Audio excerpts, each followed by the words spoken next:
सरिया में आदिवासी समाज के लोगों ने एक आक्रोश रैली निकाली है, जिसमें उन्होंने हाल ही में हुई आदिवासी छात्रा की बलात्कार और हत्या के मामले में न्याय की मांग की।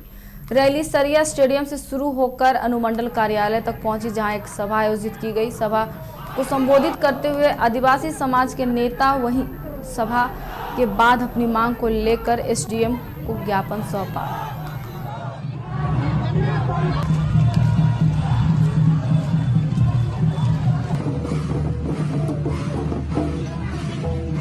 तेरह अक्टूबर को धनबाद के गोल्फ ग्राउंड में आदिवासी आक्रोश महारैली आयोजित की जा रही है, जिसका उद्देश्य कुर्मी समाज के एसटी दर्जे की मांग का विरोध करना है। इस महारैली में झारखंड और पश्चिम बंगाल से हजारों आदिवासी भाग लेंगे। सोनोत संथाल समाज के पदाधिकारियों ने सर्किट हाउस में प्रेस कॉन्फ्रेंस में बताया कि महारैली में आदिवासी समाज की भारी संख्या में जुटान होगा। इस महारैली के जरिए आदिवासियों की आवाज को केंद्र व राज्य सरकार तक पहुंचने का प्रयास है। रैली के बाद प्रधानमंत्री, राष्ट्रपति और राज्यपाल के नाम उपायुक्त को मांग पत्र सौंपा जाएगा। रामगढ़ के चितरपुर प्रखंड के लारी कला गांव में डीएमएफटी मद के तहत बूढ़ा खाड़ा से काली मंदिर तक बनने वाले पीसीसी पथ निर्माण कार्य का शुभ शिलान्यास रामगढ़ विधायक ममता देवी और सांसद प्रतिनिधि राजीव जायसवाल ने संयुक्त रूप से किया। इस मौके पर विधिवत पूजा अर्चना और शिलापट अनावरण के साथ कार्यक्रम का शुभारंभ हुआ।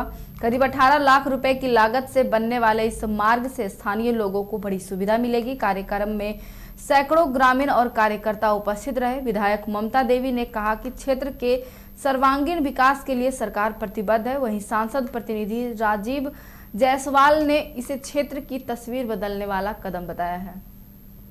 आदि कर्मयोगी अभियान, जो भारत सरकार की एक महत्वाकांक्षी पहल है, इसके तहत देश में 550 से अधिक जनजातीय बहुल जिले के 1 लाख गांव में 20 लाख से अधिक जनजातीय परिवर्तनकर्ताओं को प्रशिक्षित और सशक्त किया जाना है। इस आदि कर्मयोगी अभियान के तहत पाकुड़ जिले के 400 गांव चिन्हित किए गए हैं। इन सभी गांवों में जल्द ही विकास कार्य बहाल होंगे। यह जानकारी डीसी मनीष कुमार ने प्रेस कॉन्फ्रेंस कर दी। वहीं आदि कर्मयोगी अभियान रथ को डीसी मनीष कुमार ने हरी झंडी दिखाकर रवाना किया। सारठ प्रखंड मुख्यालय सभागार में सारठ विधायक उदय शंकर सिंह उर्फ चुन्ना सिंह द्वारा क्षेत्र के आम लोगों की विभिन्न समस्याओं के समाधान को लेकर निराकरण बैठक का आयोजन किया गया। बैठक में विभिन्न विभागों के अधिकारी और कर्मचारी मौजूद रहे, जहां आम लोगों की समस्याओं का त्वरित कार्रवाई करते हुए समाधान किया गया। मौके पर बड़ी संख्या में आम लोगों ने अपनी अपनी समस्याओं से विधायक को अवगत कराया। विधायक ने आम लोगों की समस्याओं का त्वरित निदान करने के लिए संबंधित विभाग के अधिकारियों को निर्देश भी दिए।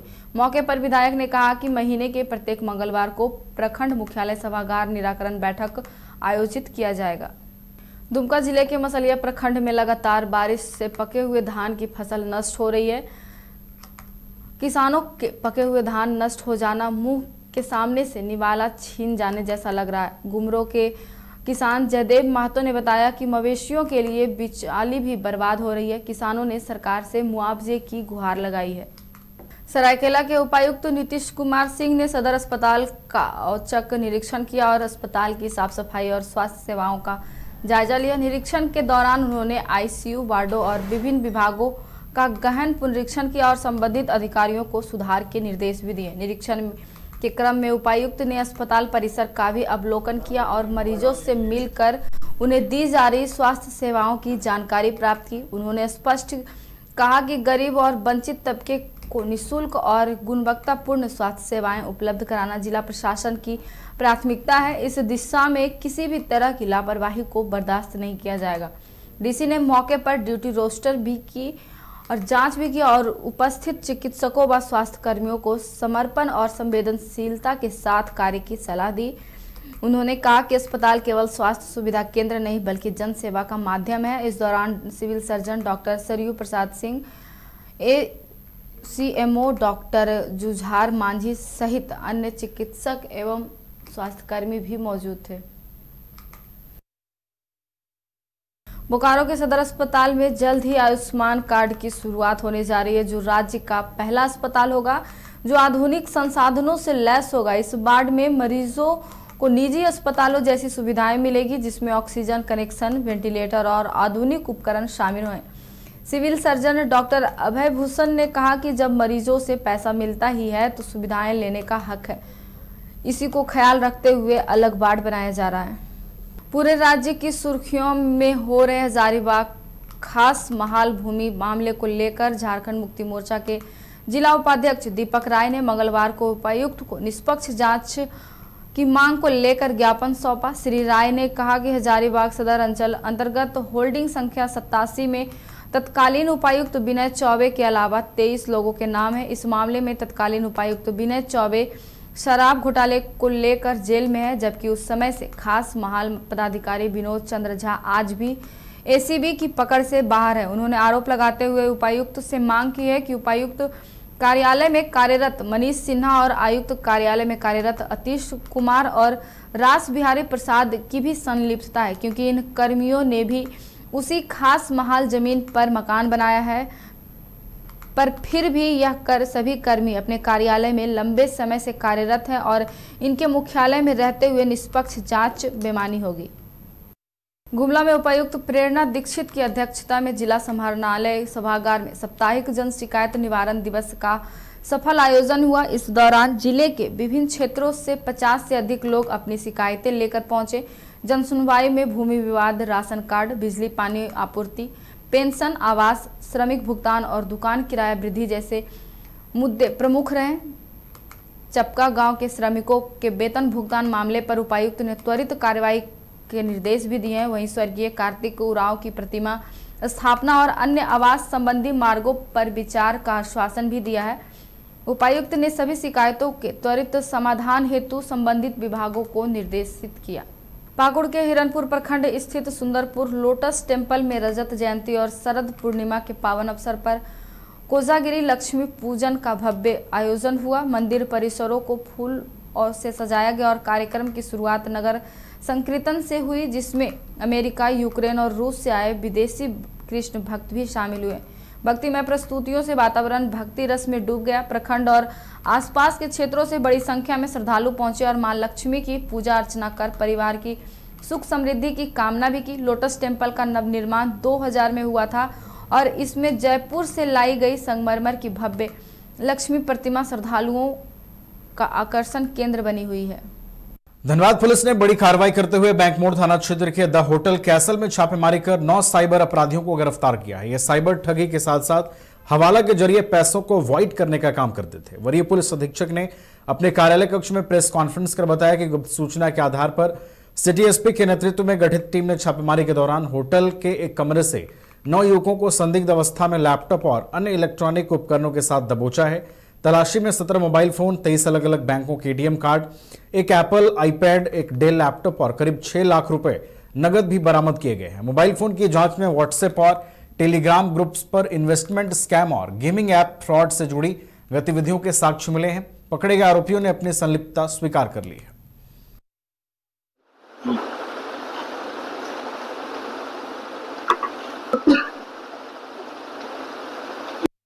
आज धनबाद पुलिस को एक बहुत ही बड़ी सफलता मिली है। 9 लोगों को हम लोगों ने गिरफ्तार किया है, जो बहुत ही हाईटेक और साइंटिफिक तरीके से क्राइम करते हैं। ये लोग साइबर क्रिमिनल्स हैं, लेकिन साइबर क्रिमिनल के जो सबसे ऊंचे जो high state of the art technique का इस्तेमाल करके लोग साइबर क्राइम करते हैं और हवाला में पैसा भी घुमाते हैं। इसका मोडस ऑपरेंडी शॉर्ट में ये है कि ये लोग फर्जी कंपनी के नाम पे या फर्जी आदमी के नाम पर बैंक अकाउंट खुलवाते हैं और उस बैंक अकाउंट में हवाला का पैसा ट्रांजैक्शन करना, साइबर क्रिमिनल से जो पैसे की उगाही होती है उसको ये लोग करके एक यूएसडीटी होता है, यूएस डॉलर ट्रांजैक्शन करके एक सिस्टम है, उसमें कन्वर्ट करके फिर उसको इंडियन रुपी में कन्वर्ट करके जिसका कमीशन है उसको पैसा देते हैं। तो बहुत ही एक तकनीकी के माध्यम से, और ये लोग काफी पढ़े लिखे लोग हैं। आप जैसा देख रहे हैं कि कुल 17 मोबाइल, एक लैपटॉप, एक आईपैड, इसके बाद बहुत सारा एटीएम कार्ड, और इनके मोबाइल के अभी जो इमीडिएट जो हम लोग विश्लेषण किए हैं उससे सैकड़ों कम से कम बैंक अकाउंट का और एटीएम कार्ड का डिटेल्स हमको मिला है।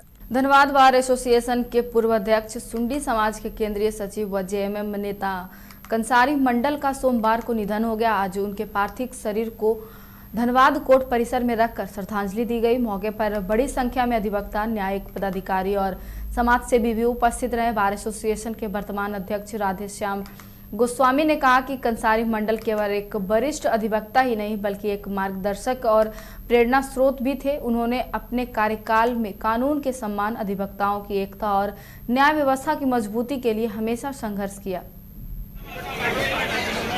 गुरुदेव की कृपा से मैं ये कह सकता हूँ, असुरपूरित नेत्रों से आज काफी मर्माहत और दुखी हूँ। धनबाद बार ने एक ऐसा व्यक्तित्व को खो दिया है जिनके निधन से पूरा धनबाद बार सहित धनबाद जिला के सभी वर्गों के लोग मर्माहत और दुखी हैं। कंसारी मंडल जी के साथ मैं संयोग से धनबाद बार एसोसिएशन का संगठन में 2004 से उनके साथ था। समय एक बार ऐसा भी था कि वो प्रेसिडेंट थे, मैं जनरल सेक्रेटरी था।